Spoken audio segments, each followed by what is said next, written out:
नमस्कार, INS 24/7 में आप सभी का स्वागत है। मैं हूं कपिल मिश्रा और आप देख रहे हैं गढ़ में नमो नमो।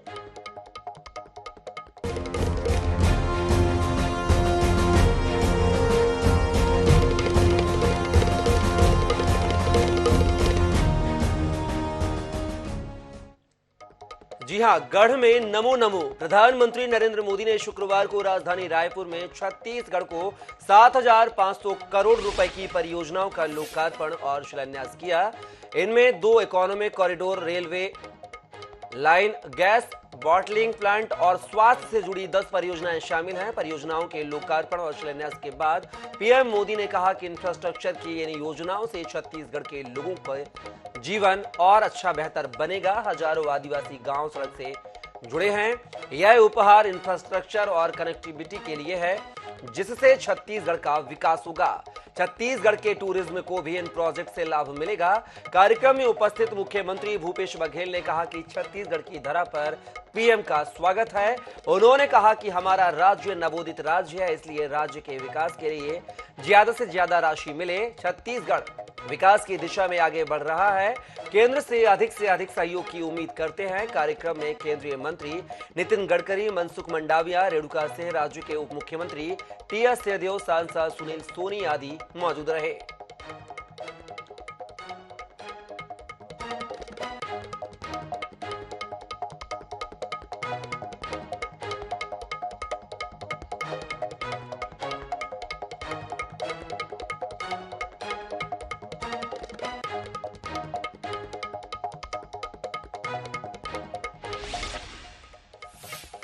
4.5 साल बाद छत्तीसगढ़ आए प्रधानमंत्री नरेंद्र मोदी ने शुक्रवार को भाजपा की विजय संकल्प महारैली में बदलाव का नारा दिया।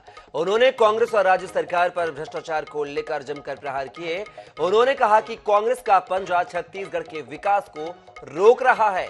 पीएम ने कहा कि छत्तीसगढ़ में एक ही आवाज सुनाई पड़ रही है, बदलबो ए दारी कांग्रेस के सरकार ला बदलबो।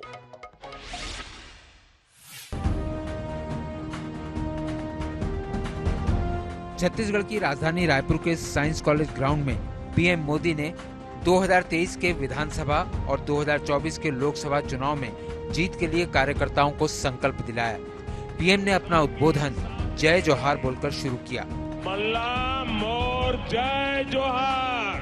पीएम ने कहा कि छत्तीसगढ़ के निर्माण में भाजपा की प्रमुख भूमिका रही है।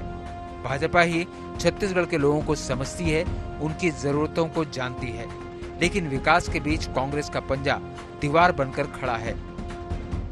छत्तीसगढ़ के विकास के लिए बहुत ही अहम है,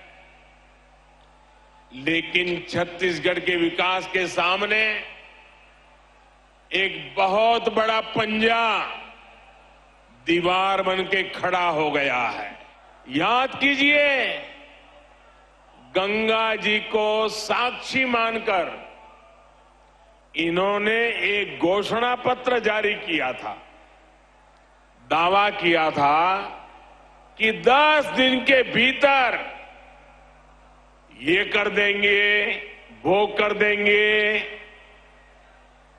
तब कांग्रेस ने बड़ी बड़ी बातें की थी, लेकिन आज उस घोषणा पत्र की याद दिलाते ही कांग्रेस की याददाश्त ही चली जाती है।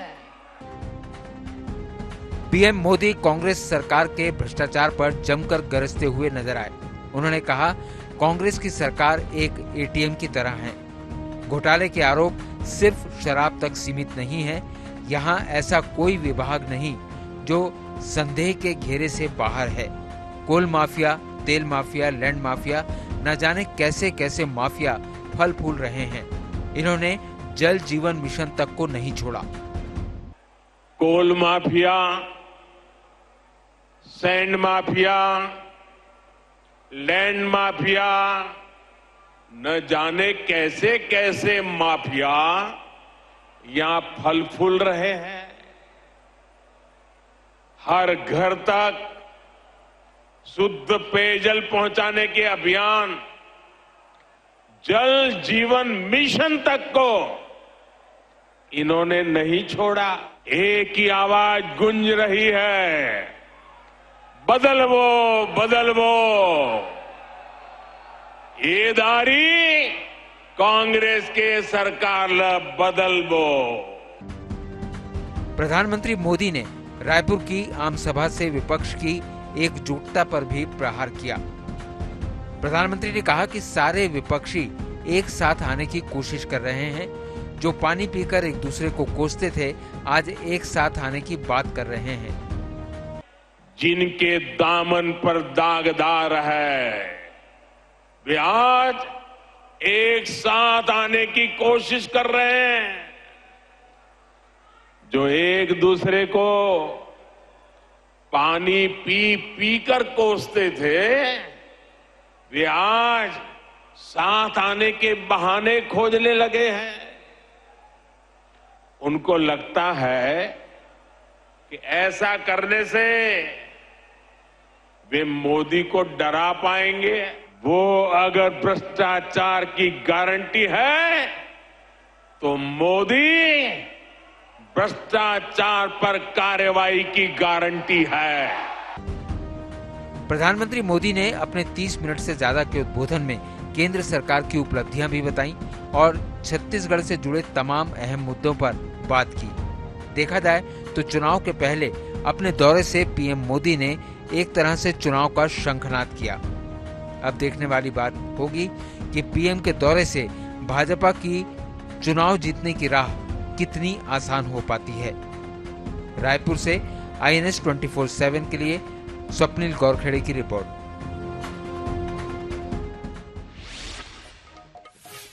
खबरों में आगे बात करेंगे। छत्तीसगढ़ में भाजपा ने विजय संकल्प महारैली के माध्यम से अपने चुनावी अभियान का शंखनाद कर दिया है। भाजपा के सबसे बड़े चेहरे और देश के प्रधानमंत्री नरेंद्र मोदी ने विशाल आम सभा को संबोधित कर सरकार बदलने की हुंकार भरी है। पीएम ने अपने संबोधन में जहां राज्य सरकार को आड़े हाथों लिया है, वहीं कांग्रेस भी हमलावर नजर आई। प्रधानमंत्री नरेंद्र मोदी जनसभा में राज्य के भाजपा से गहरे संबंध की याद दिलाने से भी नहीं चूके। पीएम ने प्रदेश के विकास के लिए केंद्र सरकार द्वारा किए जा रहे विकास कार्यों की भी जानकारी दी। प्रदेश के लिए धान बेहद अहम मुद्दा है, इसलिए धान खरीदी को लेकर पीएम ने केंद्र सरकार के योगदानों की जमकर चर्चा की। साथ ही शराबबंदी के मुद्दे पर गंगा जल हाथ में लेकर कसम खाने की बात भी कही। यही वजह है कि कांग्रेस भी पीएम मोदी की आम सभा के बाद बेहद आक्रामक नजर आई। मुख्यमंत्री भूपेश बघेल ने प्रधानमंत्री पर जहां झूठ बोलने का आरोप लगाया, तो वहीं कांग्रेस ने भी प्रेस कॉन्फ्रेंस कर पीएम पर सवालों और आरोपों की बौछार लगा डाली। यहां के धान किसानों को 22,000 करोड़ रुपए से ज्यादा दिए गए हैं। ये भाजपा ही है जो यहां के किसानों की मेहनत को समझती है, उनके लिए काम कर रही है। जबकि कांग्रेस सिर्फ और सिर्फ किसानों को धोखा दे रही है, उनसे झूठ बोल रही है। लो एक और झूठ गंगा जल के बारे में, शैलेश नितिन त्रिवेदी का, दस्तखत गिरीश देवांगन का और फर्जी लेटर पेड बनाया। उन्होंने कहा कि धान खरीदी 2500 में नहीं होगा और ऋण माफी नहीं होगी। इस झूठ को बराबर चलाते रहो चुनाव तक के। ये उन्होंने प्रचारित किया था, जिसके खंडन में हमारे कांग्रेस जनों ने गंगा जल हाथ में लेके उन्होंने कहा था हम ऋण माफी भी करेंगे और 2500 रुपया क्विंटल में धान भी खरीदी करेंगे। ये बात हम लोगों ने कही थी। आज प्रधानमंत्री जी उसके बारे में भी झूठ बोल के चले गए। लगभग 20 लाख किसानों के कर्ज मुक्त किया।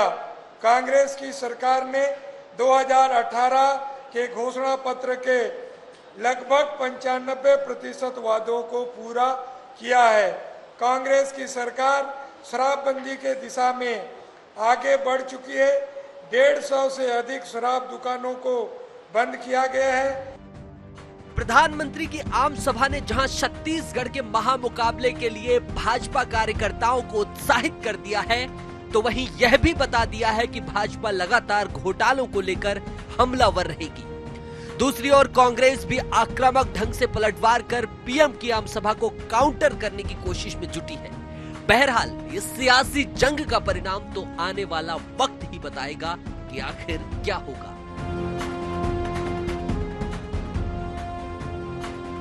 रायपुर से INS 24/7 के लिए गौरव शर्मा की रिपोर्ट।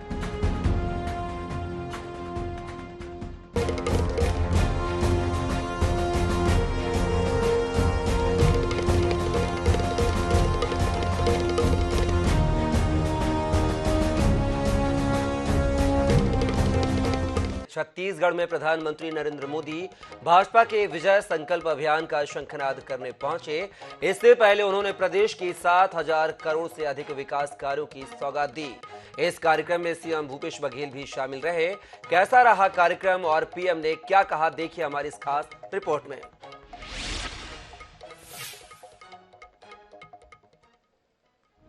पहली बार प्रधानमंत्री नरेंद्र मोदी और मुख्यमंत्री भूपेश बघेल ने मंच साझा किया। मौका था विकास कार्यों के लोकार्पण और शिलान्यास का। इससे पहले सीएम ने पीएम की अगवानी की। इस दौरान दोनों के बीच गर्मजोशी भी नजर आई। सीएम ने मंच पर प्रधानमंत्री को छत्तीसगढ़ के बुनकरों के बनाए हुए अंगवस्त्र भेंट किए, साथ ही मिलेट्स का गिफ्ट हैम्पर भी दिया। सीएम ने छत्तीसगढ़ को नवोदित राज्य बताते हुए अधिक से अधिक सहयोग की अपेक्षा भी की। दूसरी ओर प्रधानमंत्री नरेंद्र मोदी प्रदेश के विकास में केंद्र सरकार की उपलब्धियों को गिनाते हुए नजर आए। उन्होंने कहा कि प्रदेश के दूरस्थ अंचलों के आदिवासियों के लिए भी विकास के काम किए गए हैं। यही सामाजिक न्याय है। पीएम ने इंफ्रास्ट्रक्चर डेवलपमेंट के साथ ही कोल रॉयल्टी की राशि का जिक्र किया। यह भी बता दिया कि जो आरोप हर बार राज्य सरकार लगाती है, उससे अलग छत्तीसगढ़ को बीते 9 सालों में पर्याप्त राशि दी गई। यूपीए के समय कोल रॉयल्टी में राज्य को 1400 करोड़ मिलते थे, लेकिन अब यह राशि 2800 करोड़ से अधिक हो गई है। हालांकि इसे राज्य के उप मुख्यमंत्री TS सिंहदेव अपर्याप्त मानते हैं। छत्तीसगढ़ में लगातार विकास की गति में हम लोग आगे बढ़ रहे हैं। केंद्र से हमेशा अपेक्षा रहेगी हमको, क्योंकि हमारा राज्य नवोदित राज्य है, ज्यादा से ज्यादा राशि हमको छत्तीसगढ़ को मिले, यही मैं इस अवसर पर कहना चाहता हूँ। भारत सरकार ने जो प्रयास बीते 9 वर्षों में किए हैं, उनसे छत्तीसगढ़ में औद्योगिकरण को नई ऊर्जा मिली। भारत सरकार की नीतियों से छत्तीसगढ़ के पास राजस्व के रूप में अधिक पैसा भी पहुंचा है। विशेषकर माइंस और मिनरल एक्ट बदले जाने के बाद छत्तीसगढ़ को रॉयल्टी के रूप में कहीं अधिक पैसा मिलने लगा। 2014 से पहले के 4 वर्षों में छत्तीसगढ़ को 1300 करोड़ रुपए रॉयल्टी के तौर पर मिले थे, जबकि 2015-16 से 2020-21 के बीच छत्तीसगढ़ को लगभग 2800 करोड़ 2800 करोड़ रुपए रॉयल्टी के रूप में मिले। डिस्ट्रिक्ट मिनरल फंड की राशि बढ़ने से उन जिलों में विकास का काम तेज हुआ है। देश की आज़ादी के बाद जो विकास की बुनियाद रखे गए, उस पे देश प्रगति करता रहा है, आज भी प्रगति कर रहा है। देश 9 साल पहले चालू नहीं हुआ, जो पहले से चला आ रहा था। और आज की पोजीशन में खनिज संपदा की जो बात आई है, यहाँ पर प्रोडक्शन हमने बढ़ाया है। राज्य के बजट में स्वयं आप देखेंगे कि 4,000 करोड़ से अब 10,000 करोड़ राज्य को राजस्व मिल रहा है अपने संसाधनों से। तो प्रोडक्शन बढ़ा है, जितना नहीं मिल रहा है उसको उन्हें नहीं बताया। सियासत के मैदान में विरोधी दल के नेता जब एक मंच पर हो तो स्वाभाविक रूप से लोगों की उत्सुकता बढ़ जाती है और वे उनके हाव भाव को देखते रहते हैं। ऐसा ही मौका साइंस कॉलेज मैदान में उपस्थित था। पीएम मोदी और सीएम भूपेश बघेल एक मंच पर थे। मंच का माहौल सौहार्दपूर्ण नजर आया। दोनों नेताओं ने अपनी बात सियासी सूझबूझ के साथ सामने भी रखी। रायपुर से INS 24/7 के लिए गौरव शर्मा की रिपोर्ट। मोदी सरनेम से जुड़े मानहानि मामले में नेता राहुल गांधी को गुजरात की हाई कोर्ट से बड़ा झटका लगा है। आपको बता दें, गुजरात कोर्ट ने राहुल गांधी की पुनर्विचार याचिका खारिज कर दी है। गुजरात हाई कोर्ट का कहना है कि ट्रायल कोर्ट का दोषी ठहराने का आदेश उचित है। उक्त आदेश में हस्तक्षेप की कोई जरूरत नहीं है, इसलिए आवेदन खारिज किया जाता है। कोर्ट ने आगे कहा कि राहुल गांधी के खिलाफ कम से कम 10 आपराधिक मामले लंबित हैं। गुजरात हाई कोर्ट से राहत नहीं मिलने पर अब राहुल गांधी सुप्रीम कोर्ट में अर्जी लगा सकते हैं। सेशन कोर्ट के फैसले को बरकरार रखे जाने के बाद अब राहुल गांधी लोकसभा का चुनाव नहीं लड़ पाएंगे। वहीं भाजपा नेता रविशंकर प्रसाद ने कहा है कि राहुल गांधी को माफी मांगनी चाहिए थी, लेकिन माफी मांगना उनकी फितरत में नहीं है। राहुल गांधी आदतन अपराधी हैं। राहुल गांधी विदेश जाकर भारत के लोकतंत्र की मानहानि करते हैं। राफेल को लेकर चौकीदार चोर है अभियान चलाया, जिसका जनता ने जवाब दिया। राहुल जी ने पहले दिन से बोला है कि डरो मत लड़ो, और राहुल जी ने बार बार बोला है कि आप अपने सरकार और सत्ता के दम पे हमें पार्लियामेंट से बाहर निकाल सकते हैं, लेकिन देश के लोगों की लड़ाई लड़ने से मुझे कोई नहीं रोक सकता। आप पार्लियामेंट से निकालो, मेरे घर खाली करवाओ, मुझे जेल में डालो, लेकिन देश के लोगों की आवाज बनने का काम राहुल जी करेंगे और ये लड़ाई लंबी चलेगी। हमें अब भी कानून पे विश्वास है। Rahul Gandhi is a habitual offender. मानहानि के मामले में राहुल गांधी आदतन अपराधी हैं, और ये बात हम बहुत जिम्मेवारी के साथ कहना चाहते हैं। अगर आप उनके पूरे देखें राजनीतिक टिप्पणियों को, तो विदेश में जाके वो भारत के लोकतंत्र का अपमान करते हैं, डिफेम करते हैं,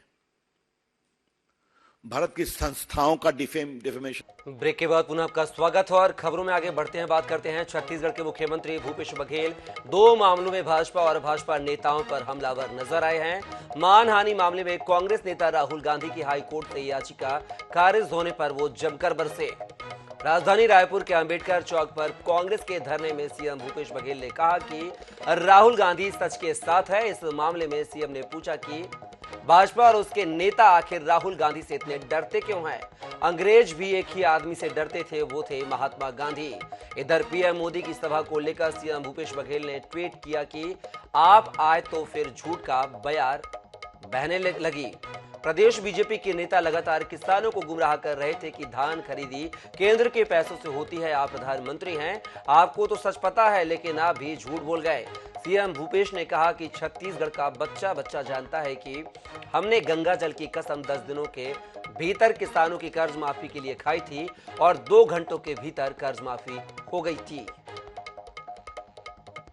साजिश तो वो लोग कर रहे हैं, षड्यंत्र वो लोग कर रहे हैं, फर्जी तरह के फंसाने काम वो लोग कर रहे हैं और आरोप हम पे लगा रहे हैं।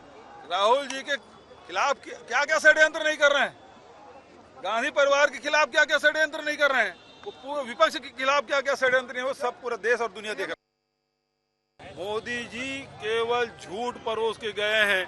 पहले तो हम लोग दूर से सुनते थे प्रधानमंत्री जी को, तो झूठ बोलते हैं 15-15 लाख दूंगा, है ना, 2 करोड़ लोगों को रोजगार दूंगा, वो तो मिला नहीं। छत्तीसगढ़ में भी माता कौशल्या की नगरी में आग वो झूठ परोस के गए। फिलहाल के लिए खबरों में बस इतना ही। आप बने रहिए INS 24/7 के साथ। नमस्कार।